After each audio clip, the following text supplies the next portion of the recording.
Hello and welcome to Getting Candid with me, your girl Helen. Today my guest is a person that I haven't seen do a lot of interviews. I've actually been trying to get her on the show for years. We've just been like, it's been failing. I even gave up on her. But this time it's finally happening and I'm super excited. Here with me is a talented actress, Maclean Phiri.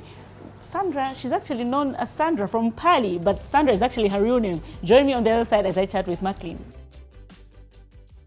Welcome back. So I mentioned that I'll be chatting with talented actress Maclean Phiri. How are you? I'm fine. Helen, how are you? Good. Finally, this interview is happening. Finally. What happened to your teeth?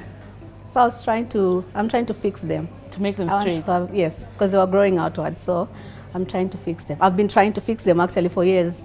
Really? Yeah. This is mostly the Wazungu thing. You're doing the Wazungu things. My friends tell me that at Namamana Zechizung. So I'm a white lady. Yeah, no, that's good. Yeah. But are they comfortable when you're eating, when you're talking? So because of acting, I asked them to give me the one that I can remove. So sometimes I don't have it, I remove it. When eating as well, I try to remove it. Ah, okay, yeah. Okay. But they can be uncomfortable, yeah? Yeah, they are. Mostly when I put it and it's adjusted, it's pushing the teeth inside, so it's a bit uncomfortable. But I'm used anyway. I've been using it for like 5 years now. Really? So from 2019. How long are you supposed to? So the bad part is I've not been consistent and I usually remove it. So when I remove it for like a month, they will start growing outwards again. So how consistent are you supposed to be? And if you're consistent, how long is it supposed to be? All the time. Then after, depending on how your teeth are, after a year, you have to go back and they do a permanent one, of which I can't do a permanent because of... You don't want to have it in the movies and stuff. So meaning you have to be wearing it for almost forever. Yeah. Oh, I thought to be wearing it. I thought for me it was like it's supposed to be a certain period when your teeth get to where you want, then you take them off. But that happens when you put the permanent ones. Yes, so after this I have to put the permanent ones, of which I don't want to put the permanent ones. Oh wow. Anyway, how have you been? I've been fine. I don't know about you. I've been all right. Excited to be here finally. This interview that I actually gave up on at some point. I'm excited as well. I'm excited to be here. Yeah. You know, I knew you from Banja. We're like, I'm going to tell you exactly how most of us were describing you. This young, beautiful girl, this young, very beautiful girl, who is she? Where is she from? How did you find yourself in Banja? Okay, so growing up and being in school, I loved art. At church, I would do plays, Catholic. I was born and raised in a Catholic home. So I would do plays, Christmas plays. That's when we do those plays. Then at school also I was doing theater. So at one point we were at Lusaka Boys for a festival, Nataz. So people were there from Banja. People were there, Mangiza, so I approached Mr. Mangiza and asked if they could be a role. He said, no, there's nothing. At that time, Banja had started. So after a month or so, a colleague of mine, Jom Tonga, came to my house and said, they need young girls. Are you able to dance? Because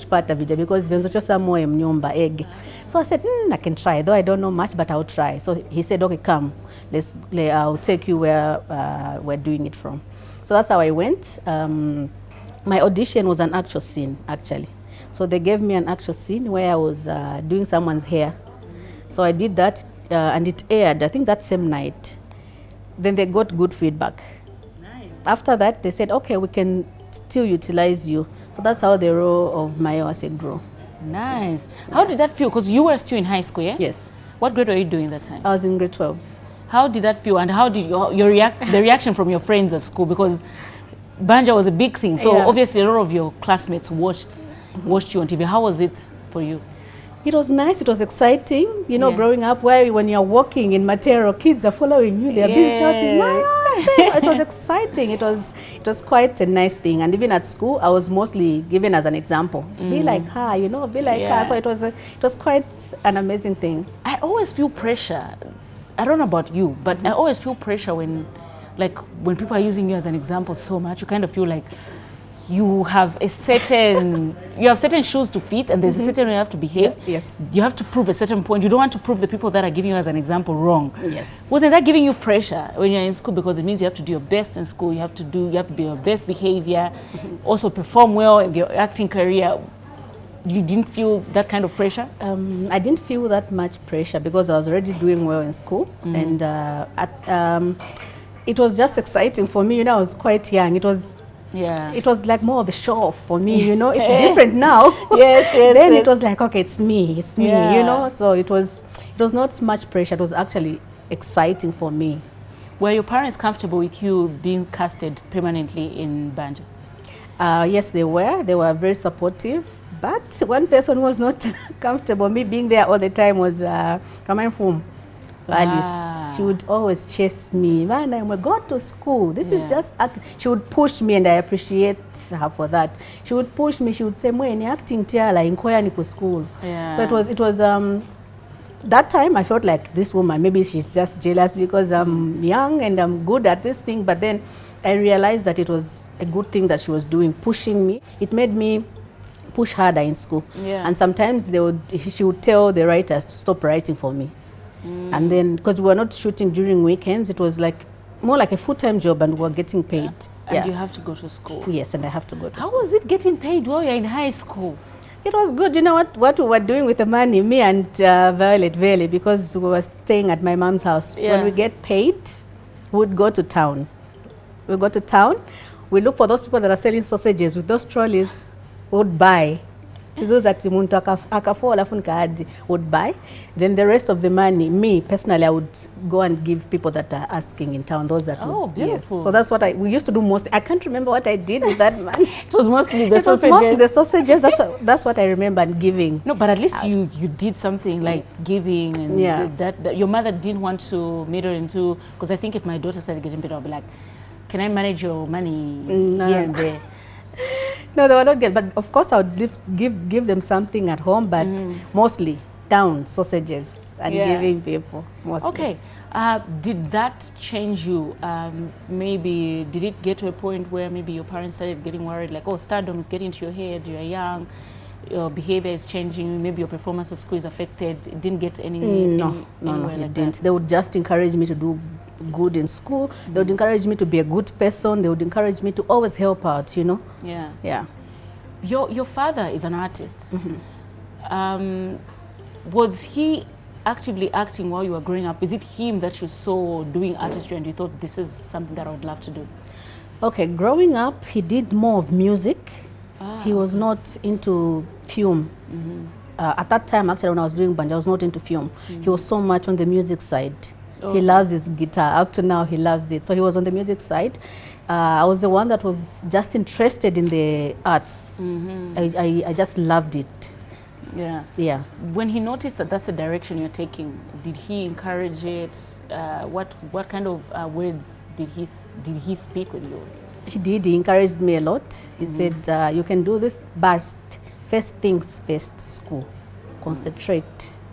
Concentrate with school. You make sure that you are done and you get good grades. Don't just concentrate much on the arts. Just also try to manage both and see how you will go. Nice. So he was very encouraging. How long was it when you were in Banja before you started dating Tom? So with Tom, I met him. Remember, I said I met him at the festivals. At the festivals, when I met him, I just looked at, this is the guy. Okay. At the time, I'll tell you my story. At the time, I wanted to go for sisterhood. Growing up, I was born and raised. I was born and raised in a Catholic home. So you know, I was too much of a church girl, and I wanted to go for sisterhood. Really, I wanted to. Banja was the one that made me change not my mind, but it was taking much of my time. So at the time I met him the first time, I was like, oh, okay, that's him. I didn't pay much attention to it. Then when I went to the location, I saw him again. I was like, okay, that looks like a good guy. Yes, then we started talking from there. We started talking, and then later on we started dating. I think it should be when I was there for about a year or so. Yeah.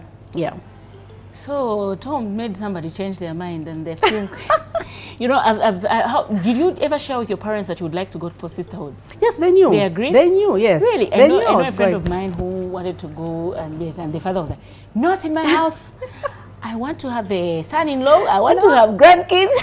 they knew that I wanted to do that, and they were saying, oh, okay, if that's what you want, that's fine. So even the time I was joining Banja, I would go for, there's what we call come and see for sisters. I would go there, I would go and attend those events. I would be at the convents most of the time. I was so into the I was whole so much thing. into it, yeah. Ah, no, wow. So now your relationship starts with Tom. How was that? You know, young love, butterflies.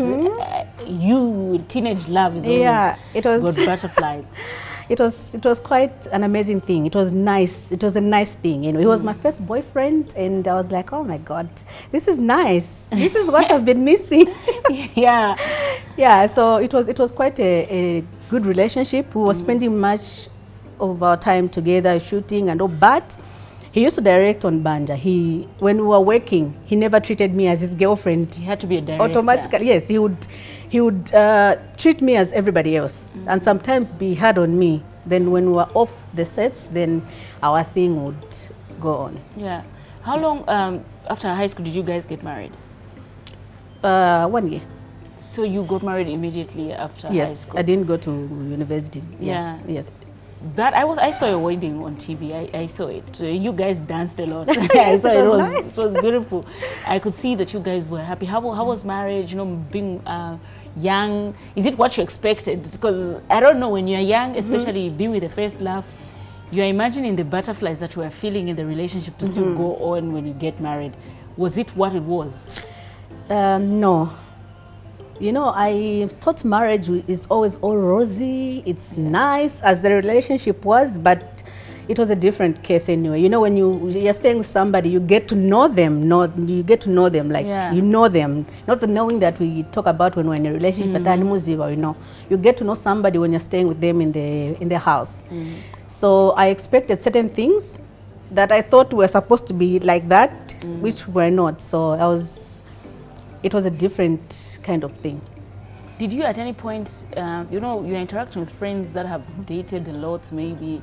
Did you at some point ever felt like, maybe I should have tried dating more men before deciding to get married? Did you ever feel like that? Yes. Because that's a question I always want to have for the people that marry their first love. Like, at some point, don't you ever feel like, maybe? Yes, you out know, of because, you know, my curiosity? dad actually had asked me a lot of times, are you sure this is what you want? Are you sure this is... I think he asked me over 10 times if I really wanted to get married at that time, because he was telling me, you don't know anything.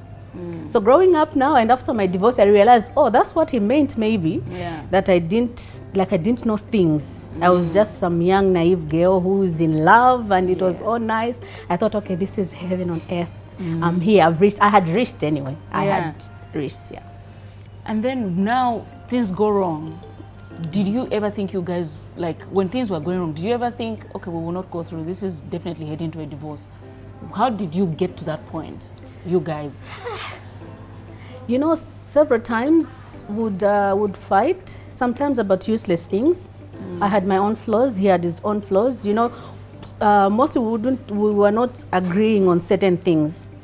So, because when I got married, he really wanted me to be a housewife. I was stopped from acting. I was stopped from work and all that. So, they had to talk to him to say, okay, let her work.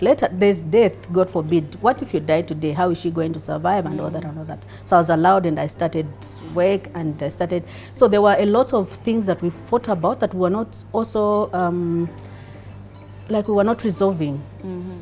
So I think when you live like that as a couple, you end up just bursting at one day. You just, because you have a lot of things heaped up, you end up just coming out like crazy, and to lead to this thing and this thing until How long were you guys married?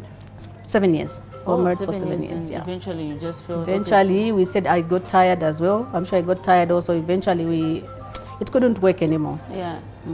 How was the divorce process? How did you take that? I'll be honest with you, Helen. At some point in our marriage, I think 2 years before our divorce, I had also gone to court trying to divorce. But then they advised me and all that, of which he had also tried to go. I think he was advised also. We talked about it and we reconciled. The time he went to court, he's the one that divorced me. It was, you know, where you're fighting and he said, it's better to be like I was used to that kind of thing. Like, would divorce. I was used. The time that paper came, I was in shock. I was not Like ready it's really at happening. all. Yes. Yeah. I was in shock and I wasn't ready. Our marriage was not physical. It wasn't physical at all. So it's just these things that we're fighting about here and there. So I was really in shock when I got that divorce. I was like, oh my God, he's really trying to divorce me. Yeah. So the first week, I was given that document, and then I was supposed to go to court that same week, I think on a Wednesday. I was not ready. Mentally, I just said, no, I can't. I told my uncle, I'm not ready doing this. How can I go about it? He said, okay, if you're not ready, let me go. I'll represent you. Then when you're ready, you can go. Obviously, they were adjourned, of which they did. They had adjourned to the following week. So when my uncle came back from there, he just said, no, just go ahead and do this. There's nothing good in this. It's like you guys are just done completely. Nothing is going to work out because at the courts, he didn't know who my uncle was according to what he had told me and all that. So he said no. And then he told me, this man doesn't love you anymore. So the best thing to do, go and go to court and do the hearing so that you can... To hear the words that this man doesn't love you anymore, this is a man that, your first love, yes, literally. And you obviously know how much he adored you as you were starting. But to hear the words of somebody telling you this man doesn't love you anymore, that should pierce your heart. You know, I was in denial.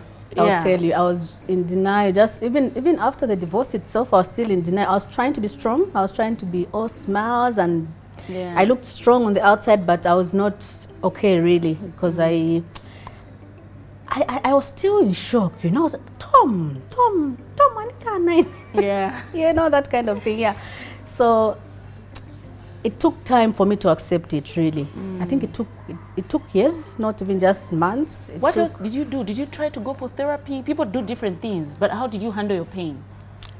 First of all, tattoos, like I've mentioned. Yeah, you were telling me about tattoos. Yes, I was doing tattoos. So was it the first time you got a tattoo? Or you got some before the divorce? Or? So I got one when I was married to him, because you know that thing where you're a wife, you're seeing if your husband has got a girlfriend, she's this kind of a girl. So I was trying to be somebody who he was seeing at that time. I've seen that in movies. Okay. Literally, I haven't seen it I've seen that in movies where you try to match the other girl. Yes. So I did that at the time. There was somebody that I was suspecting. Yeah. I didn't have facts. I was suspecting. So I said, okay, if he likes crazy girls, if he likes girls that are like this, let me try to be what he's following outside, of which it ended up just worsening things. So that was my first tattoo I did. Then after my divorce, now I started doing tattoos to ease my pain. Did that help? Yes. Yeah? It did, and I've spoken to people. I've spoken to people that have been so much helpful. I went through therapy. They helped me. There's a lady called Moiche. She really helped me. That's nice. Yes. I like that you were open enough to talk about it, because I think that's the first healing point, because I don't think that that's something that you just get over like that. But how are you now? I'm fine. You're fine? I'm fine now. I'm very fine now, and I've moved on from my divorce. I am happy for him, and it's just that, you know, divorce is nasty. There's just something that it does to you. It really it bruised me. I will not lie to you. I was so damaged. I'm so damaged. I'm still so damaged. Yeah. Not that I would want to go back or what, but it really damaged me. It bruised me a lot. And the fact that we have children, it's the worst thing. You know, you divorce and there are children involved. How did you take it? Because I would imagine maybe the kids were asking, why are we not staying with daddy? Or who went to the kids after the divorce? I was given the kids. I was given custody of the kids, and I was staying with them. So they would go to him on the weekends and holidays. Didn't they ask, why are we not staying with daddy? My daughter would. My son was young. My daughter would ask. Then I would just tell him, for now, you will not understand. I'll tell you later. And then, you know, it was eating me up when they asked that. I would just close my bedroom door, cry, and then get back smiling.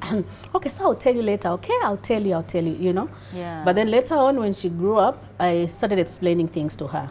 So she, from my end, you know, you'd think as a parent, a child is understanding, yet they are not. They've got their own thinking, you know, they've got their reasons of questioning why my parents are not together. And also it's, sometimes I would see them wondering why we are not together. Sometimes they would pass comments that I would pick, they're meaning this and all that. So it's hard. It's really hard. Yeah. That should be hard.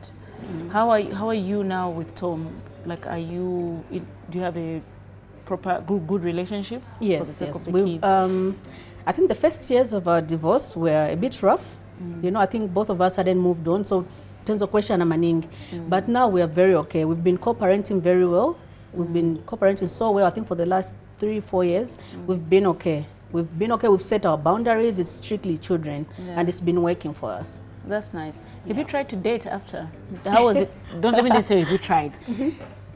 How was it the first time you tried to date after a divorce? It's just hard out here. It's hard. It was, I tried to date somebody, and you know that thing where you haven't moved on from where you're coming from. I think it was just a rebound kind of thing, and it didn't work out because I was not healed yet. And anything that guy did, I was just seeing the bad things that Tom had. Yes, you know, Tom had done. So I was like, no, let me not do this. But I tried out, but didn't work out. Yeah. Yeah. Oh, would you want to get married again? I don't know. I'm not sure. It's a no. I'm not sure for now. Yeah. Yeah. It's. I feel like I'm okay alone. I'm okay trying to raise my children. I'm okay trying to be a mother to the other children around. It's. I'm actually loving my freedom. So I'm not sure if I would want to get married again. Yeah. I don't know. I don't know if I'll be able to adjust to be a housewife. I'm not sure. You recently had a baby. Congratulations. Thank you. Very beautiful baby. Thanks. She's so beautiful. Thank you. How are the elder brother and sister feeling about it? They're very happy. They are so excited. You know, I wanted to have a baby for I think the last 2 years. I've been saying, we should have a baby. I think we name it Baby Holly. So the name has always been there. So they knew that. Okay. When the baby was born, they were so happy and so finally she's here and all that. Yeah. Okay, nice. Congratulations to you. Thank you. I'm just thinking, you are very talented. Your father is very talented. And you're very close to your father. Yes. I don't even know your mother, but I know your father. You are a typical daddy's girl. Yes, my dad's my best friend. He is, yeah? How did he feel seeing you go through all that? He was so broken. Because fathers are there, He was really broken about it. He hoped that we got back, actually. At some point, he thought we would get back. He hoped we would get back for the sake of the children. Because he was so touched about it. But then I would tell him, I think this happened. We have to move. We have to move on. And we have to just let go of things that couldn't work out. So they were very supportive. He was very supportive. My mom, they were very supportive during my divorce, actually. He taught me how to be strong as a woman, and be able to stand on my own 2 feet as a woman. Yeah. Nice. And your children, very talented as well. The girl especially, I've seen her in movies. Though the father Tom once told me that the boy is a comedian. Yes, it's a comedian. So it's 2 talented kids. Yes. How are you going to groom that for them? Are you going to encourage it? I know you're already encouraging it. How far are you seeing them go with this talent, and what are you planning for them? Okay, so I see them going far with it, actually. My son is already casted in a series, so soon he should be able to be seen as well on TV. So we're encouraging them a lot to do that, because it will help them. It has helped us, and it will help them as well. So it's a good thing. I think I would urge parents to just encourage their children. When you see a child having an interest in something, just encourage them. Yeah. And I feel like, especially for people like you, even for parents that are not in this space, for you guys, you already know this space. Yes. So you may actually avoid having your child make the same mistakes that you made. Definitely. You're paving the way and making their job easier. Definitely. Yeah, perfect. Yeah. I can't wait to see the boy in the new series. Are you going to tell us the name? No, I won't. Okay, no, that's nice. We'll eagerly wait. The girl is now in boarding school. Yes. So she's now on hold. What grade is she doing? She's in grade 9. She's my God. writing her exams this year. Oh my God. That is literally telling me we're growing old. Yes, How we did are. she get to grade 9? Oh my God, are you saying you are? No, how did she get to grade 9? Like, She's it's there. like yesterday we were seeing a little girl, talented girl, and she can sing as well, yeah? Yes, she can. She loves singing. So I've been Yes. encouraging her to do both actually.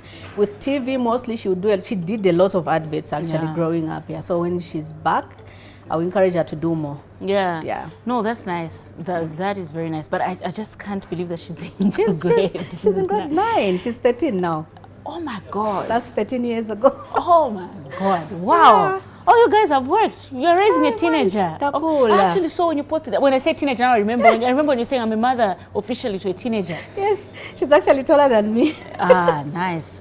No, I can't wait. How was it sending her to boarding school? I'm a very attached mother to my kids, so I can't imagine sending my children to boarding school. How was that for you? It was touching, but again, a relief for me.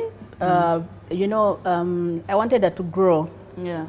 For the fact that I'm divorced and they are living here and there. So I thought maybe this could be a good thing for her to be there, get independent, learn life on her own like that, and just be a good girl. Okay, Yeah. nice. But it was touching for me anyway, just letting go of her. Yeah. Yes, but I didn't cry anyways. A lot of parents would tell me they cried the first day. I didn't cry. I just said, be strong. This is your life. Take it up from here. Wow. Yeah. Ish. I need to get that level. I don't know when my kids grow, when they reach an age when they're able to go to boarding school.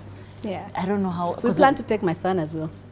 What grade is he doing? He's in grade 5. Next year is in 6. So maybe grade 8, you want to send him Yes, to grade boarding 8 school? is supposed Now to. that you're comfortable with it, I'm sure it will be easy peasy. I know when my sister was sending her daughters to boarding school, I was like, no, don't send them to boarding school. No, I was just afraid on their behalf. So I'm that kind of mother.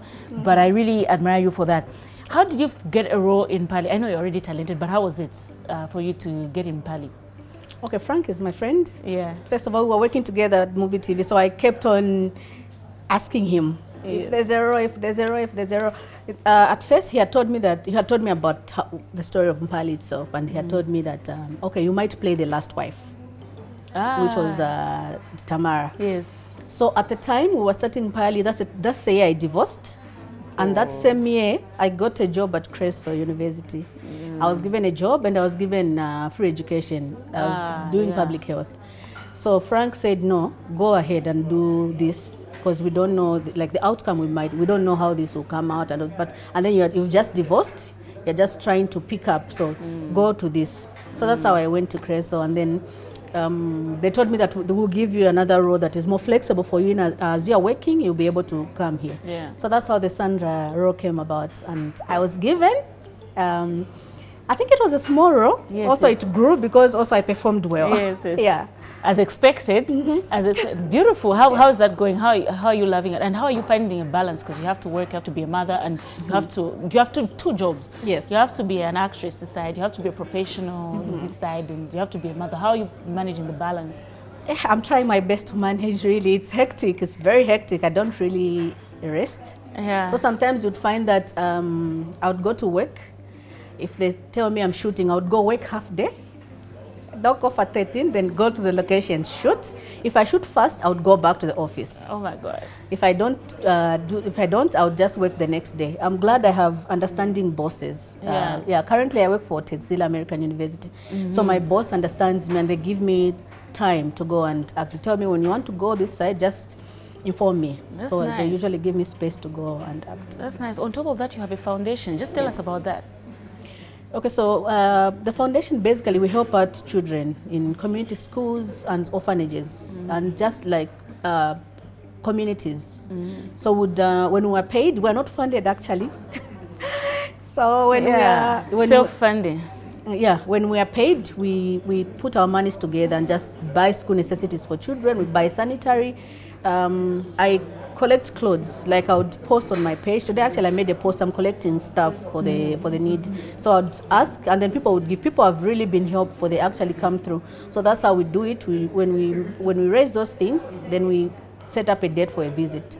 So we visited, I think, almost all the compounds in Lusaka. So that's now nice. We plan to go in the outskirts of Lusaka and see how best to expand. That's beautiful. That's beautiful. When are you doing your next outreach? I know you're collecting clothes. So when are you going to Okay, it's a Christmas one. So at the end of the year, we do a feeding program where we feed over 100 children. So there's a friend of mine who cooks like 100 packs, and we also prepare other stuffs also for other kids. So would go to a certain place and just eat with the kids, have fun, and just donate what we go with. So the next one that we're planning now is a Christmas event. Yeah, so this year has been slow because, you know, I just had a baby, so it's been slow actually. So this is going to be our third in this year. We didn't do much of the works because of me being pregnant. Running around was quite difficult, How can people reach you if they want to donate something? Okay, so they can contact me. They can contact us on 0979 422787, and we have a page. It's called Jemiah Maclean Foundation. On Facebook, they can have a look at that as well. Okay, beautiful. Thank you so much for coming. What should we expect from you next? A lot. You're already doing a lot. I don't even know why I'm asking that question, because more. I really think there's already a lot that you're doing. And yeah, thank you for sharing your story with us. Thank you. I'm glad you came. I'm glad you shared the story. I'm glad I'm here. I'm hoping it helps somebody out there. I hope so. I want you to give a word to, I'm going to ask you to talk to two people. Firstly, we have a lot of people that are going through broken relationships and they don't know how to get out, or they just don't know how to heal. They may be out, but they just don't know how to heal, making terrible decisions, both men and women. So maybe, I don't know what word you can have with them. Then secondly, there's a young person there, a young girl who wants to be in this media space. They want to be an actor, an actress. What would you tell them? So just look into that camera. Okay, so I'll start with the healing. You know, healing is a process. I always tell myself to say, I lost something that was very important to me. And going forward, anything bad that would happen to me won't be as bad as what happened before. So acceptance is key. You need to accept. If you are coming from a broken relationship, broken home, just accept the situation. Acceptance is the first thing you have to do. Once you accept, then you follow through the steps. It's not going to be easy, I can assure you. It's not an easy thing, but eventually you get there, and put God first. God is an amazing God. Helen, I'll tell you, I knew God at a different level when I divorced. I would pray a lot. I would do a lot of gospel. I would, you know God at a different level when you go through something. Yeah. So God is an amazing God, and He heals. That's just one thing. Yes. Nice. So for you that would want to be actresses, please come through. Just showcase your talent, and this industry is big and it's growing. My encouragement is just be sincere. Just follow what the directors are telling you. Be on time. Be accurate. Be punctual. Exactly. Yes. So just be good in the industry and be humble. It's simple. Nice. How many tattoos do you have right now? I've got 15 tattoos. Are we adding more or no? No, I'm not adding more. I'm not adding more tattoos. Okay. I'm done. There's nothing painful, I think, that would make me make another tattoo again. Okay, nice. I'm really happy for you, and I wish you all the best in everything that you're doing. Thank you very much, Helen. All right, guys, this has been your girl, Helen. I've been chatting with Maclean. This has been a great conversation that I've been wanting to have for years, and I'm glad it happened. I think this is the time it was supposed to happen. So from me, your girl, Helen, it's bye-bye.